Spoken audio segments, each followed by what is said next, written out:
Priez encore plus et faites-en votre vie. Shalom bien-aimés dans le Seigneur. Notre méditation du jour s'intitule « Priez encore plus et faites-en votre vie ». Nous tirons notre texte dans Luc chapitre 18, le verset 1, qui nous dit ceci. Jésus leur adressa une parabole pour montrer qu'il faut toujours prier et ne point se relâcher.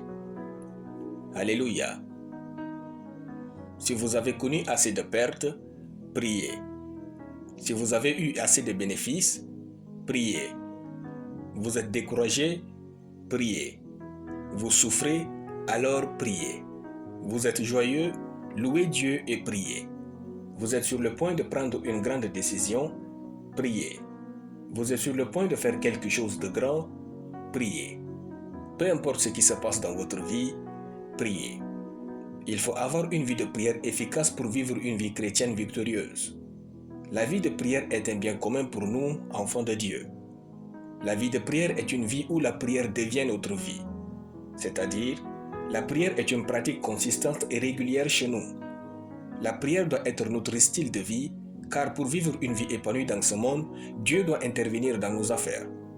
Tant que nous ne prions pas, Dieu ne peut pas intervenir. Matthieu chapitre 16, le verset 19. Personne n'est censé indiquer à personne combien de temps et quel jour il faut prier et jeûner. Il n'y a jamais cette pratique dans la Bible, sauf comment prier. En effet, prier sur la terre est une nécessité de survie et de succès. Si nous ne prions pas, nous allons mourir et quitter avec échec. La vie de prière signifie « je prie que j'ai envie ou pas de prier ». Il faut préférer couler avec Dieu que de réussir sans lui. La vie de prière est une garantie que toute votre vie et succès viennent de Dieu. Dans le texte, Jésus nous a donné la parabole pour montrer qu'il faut toujours prier et ne point se relâcher. N'arrêtez jamais de prier, peu importe ce qui se passe dans votre vie. Pour garder votre vie de prière en bonne santé, méditez la parole de Dieu, car elle est le langage de la prière.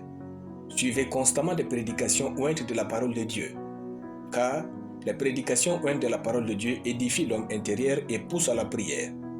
Ayez au moins un jour dans la semaine où vous jeûnez et priez Dieu.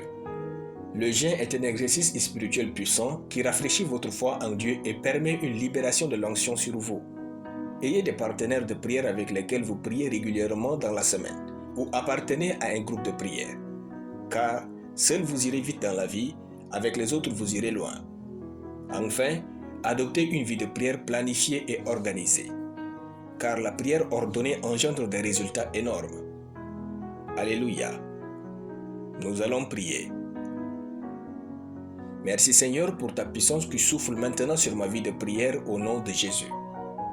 Je prie avec ferveur et j'obtiens des résultats énormes au nom de Jésus-Christ. Amen. La lecture biblique en une année, Ézéchiel chapitre 31 à Ézéchiel chapitre 35. Soyez bénis, c'était le pain du ciel.